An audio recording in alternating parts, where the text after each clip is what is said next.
اللہ تبارک و تعالی جل وعلا نے اپنے محبوب کریم علیہ الصلاۃ والسلام کے دل اطہر پر قرآن پاک کو نازل فرمایا ہے، لے کے حضرت سیدنا جبرائیل امین علیہ السلام آئے، بھیجا اللہ تعالیٰ نے، لے کے حضرت جبرائیل امین آئے اور یہ میرے مصطفیٰ کریم علیہ الصلاۃ والسلام کے مبارک دل پر نازل ہوا۔ قرآن مجید فرقان حمید، اس کی صورتیں ہیں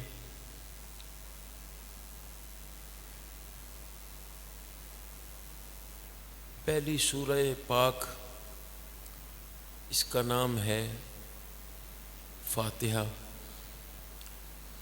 ام الکتاب، الشافی، یہ بہت سارے نام ہیں۔ دوسری سورہ پاک، اس کا نام ہے البقرہ۔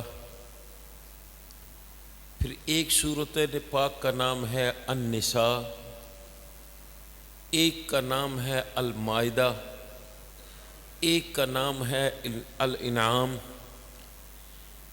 ایک سورۃ پاک کا نام ہے یوسف، ایک کا نام ہے ہود، ایک سورۃ پاک کا نام یاسین، ایک سورۃ پاک کا نام لقمان،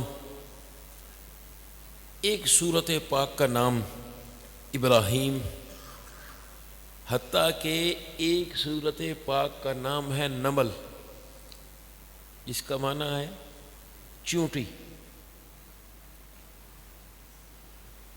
اب ذرا غور کیجئے، ایک چیز وہ آپ کو بتانا چاہ رہا ہوں۔ کچھ لوگ ہر وقت لٹھ لیے عاشقان رسول کی طرف بس چڑھائی کر دیتے ہیں، لو جی یہ کیوں ہے غوث پاک دا بکرا، یہ تو اللہ کا ہے نا۔ اس طرح سے شے حرام ہو جاتی ہے۔ جب غوث پاک دا تو پھر بڑا مسئلہ ہے نا جی، فلاں چیز جی میرے پیر دی ہے جی، وہ ساری ہر شے اللہ دی ہے۔ یہ ہمارے لیے اکثر ہوتا ہے۔ تو بھائی اگر کسی چیز پر غیر اللہ کا نام آ جائے اور اس کی وجہ سے حرام ہو جائے، تو پھر یہ بتاؤ نا، قرآن مجید فرقان حمید کی اتنی پیاری پیاری صورتیں اور سورہ بقرہ اس کا نام ہے البقرہ، اس کا معنی کیا ہے؟ گائے ہیں، تو پھر یہ بھی حرام ہونی چاہیے نا۔ النساء، عورتیں،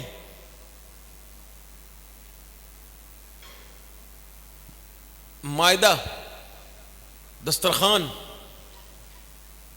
یوسف، ابراہیم، یہ ساری صورتیں کیا چیزیں؟ تو پتہ یہ چلا کسی چیز پر اللہ کے علاوہ کسی کا نام آ جائے تو صرف نام آنے کی وجہ سے وہ حرام نہیں ہوتی، بلکہ وجہ کچھ اور ہوتی ہے۔ جب ہم نیاز بناتے ہیں، 11ویں شریف کا سلسلہ کرتے ہیں،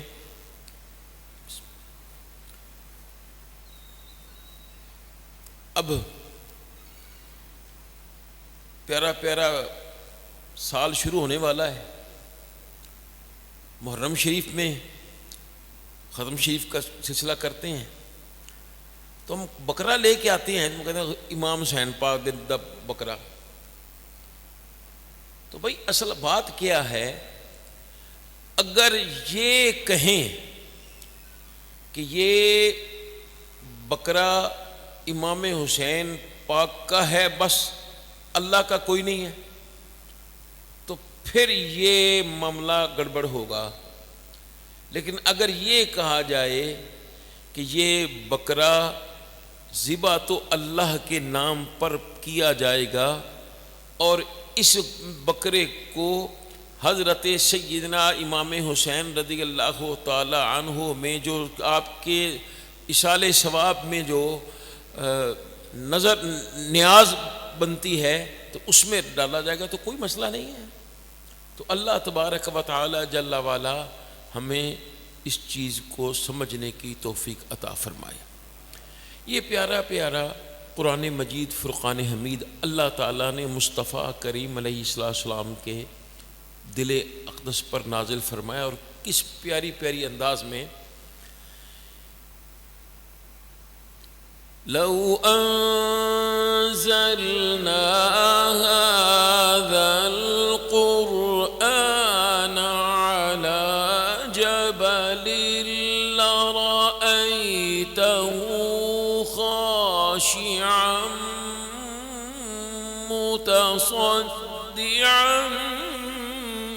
من خشية الله.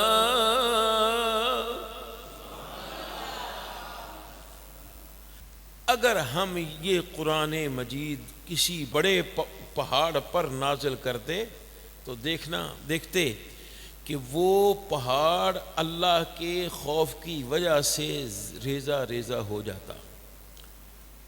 پتہ یہ چلا کہ جو قوت بڑے سے بڑے پہاڑ میں نہیں ہے وہ اللہ تعالیٰ نے مصطفیٰ کریم علیہ السلام کے دل اطہر میں نازل فرمائی ہے. یہاں ایک بات کرنا چاہ رہا ہوں، قرآن مجید فرقان حمید کیا ارشاد فرما رہا ہے؟ یضل بہ کثیرا ویہدی بہ کثیرا، کہ یہ قرآن مجید کو پڑھ کر اس کو لے کر بہت سارے گمراہ ہو جاتے ہیں اور بہت سارے وہ کامیاب ہو جاتے ہیں. اب یہ کیا معاملہ کیا ہے یار؟ یا تو آدھا قرآن مجید کسی اور پر نازل ہوا ہوتا اور آدھا میرے مصطفیٰ کریم علیہ السلام کی دل اطہر پر، تو پھر بھئی وہ حصہ جو کسی اور پر نازل ہوا ہے اس کو پڑھ کر آدمی گمراہ ہو جاتا، اور وہ حصہ جو سرکار کے دل اطہر پر نازل ہے وہ کامیاب ہو جاتے، وہ ہدایت ہو جاتا.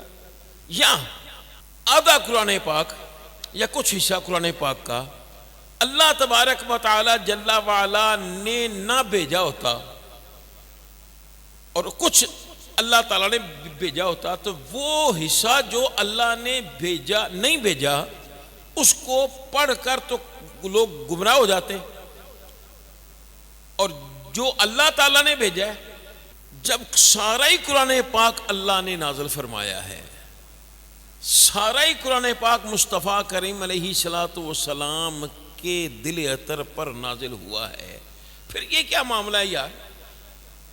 یضل بہ کثیرا ویہدی بہ کثیرا، کہ اسی قرآن مجید کو پڑھ کر بہت سارے لوگ گمراہ ہو جاتے ہیں اور بہت سارے ہدایت پا جاتے ہیں. یا کچھ اور بھی ہو سکتا ہے نا، کہ اگر قرآن مجید کا کچھ حصہ حضرت جبرائیل امین لے کے آتے اور کچھ حصہ کوئی اور لے کے آتا، تو پھر بھی ہو سکتا ہے بھائی کہ وہ حصہ جو حضرت جبریل نہیں لے کے آئے اس کو پڑھ کر لوگ گمراہ ہو جاتے، اور وہ حصہ جو حضرت جبرائیل امین علیہ السلام خود لے کے آئے ہیں تو اس کو دیکھ کر پڑھ کر لوگ جو ہے ہدایت پا جاتے.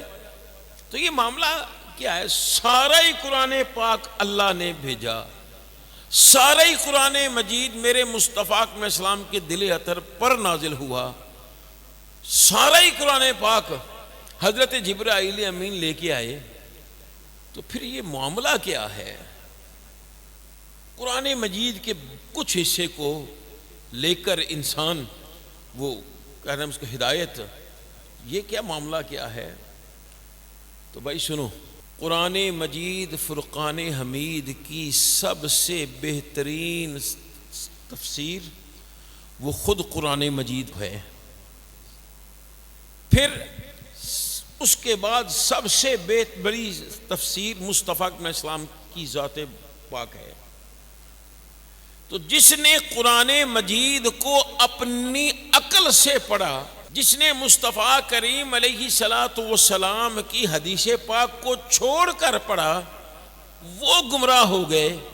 اور جس نے قرآن مجید کو سیاق و اسباق سے پڑھا اور جس نے مصطفیٰ کریم علیہ السلام کی ہدایت میں پڑھا تو وہ کامیاب ہو گئے. ایک چھوٹی سی مثال پیش کرنا چاہ رہا ہوں. قرآن مجید فرقان حمید میں ایک آیت پاک کا کچھ حصہ ہے، وہ کیا ہے؟ ان اللہ علی کل شیء قدیر، کہ بے شک اللہ ہر چیز پر قادر ہے. اس میں کوئی شک نہیں، کوئی شک ہے؟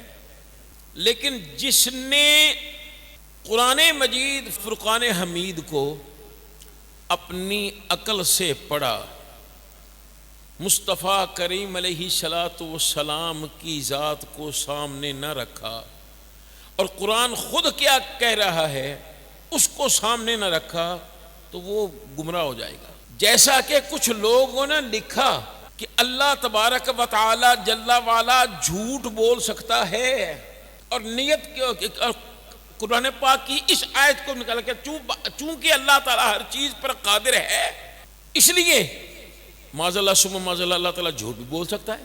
تو یہ ہے وہ چیز. اب ذرا سنیے، اللہ تبارک و تعالی جل وعلا ہر چیز پر قادر ہے، لیکن جو اس کی شان کے لائق ہے، یہ ذہن میں رکھیے گا، جو اللہ کی شان کے لائق ہے. بتائیے اللہ تبارک و تعالی جل وعلا اپنے وعدے کے خلاف کچھ کر سکتا ہے؟ نہیں، کیونکہ خود قرآن کہہ رہا ہے ان اللہ لا یخلف المیعاد. اللہ تبارک و تعالی جل وعلا وعدے خلافی نہیں کرتا. میرے مصطفیٰ کریم علیہ السلام نے ارشاد فرمایا کہ آیت المنافق ثلاث، منافق کی نشانیاں تین ہیں. ان میں سے ایک یہ بھی ہے کہ اسے وعدہ خلافی کرتا ہے. تو بتائیے کیا اللہ تبارک و تعالی جل وعلا وعدہ خلافی کر سکتا ہے؟ چلیے اور بات، کیا اللہ تبارک و تعالی جل وعلا کوئی ایسا پتھر بنا سکتا ہے جس کو اللہ خود نہ اٹھا سکے؟ تو اس کا مطلب کیا ہوگا کہ اللہ تبارک و تعالی جل وعلا ہر اس چیز پر قادر ہے جو اللہ کی شان کے لائق ہے. وگرنہ چلو ایک بات کرنا چاہ رہا ہوں، اللہم صلی اللہ علیہ وسلم. ویسے تو آج ہمارا معاملہ کچھ ایسا ہی ہے کہ ہمارے ایک بھائی ہیں اکرام بھائی، تھوڑے کو بڑے کے چھوٹے جی؟ چھوٹے، جو ہمارے چھوٹے بھائی ہیں جی. تو ان کے بیٹے محمد طیب، آج ان کے اشال ثواب کی محفل ہے، اور پھر ہماری اس مسجد کے بڑے پکے نمازی حاجی محمد ادری ابراہیم صاحب وہ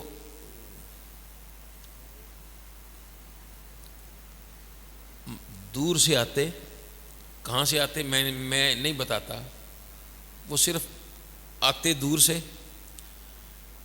مینہ ہو، ہنیری ہو، دھوپ ہو، اگر مسجد شریف میں آنا ہے تو اپنے پڑوس والی مسجد میں نہیں جانا، یہیں آنا ہے۔ ان کو جو بابا جی نے بتایا تھا نا،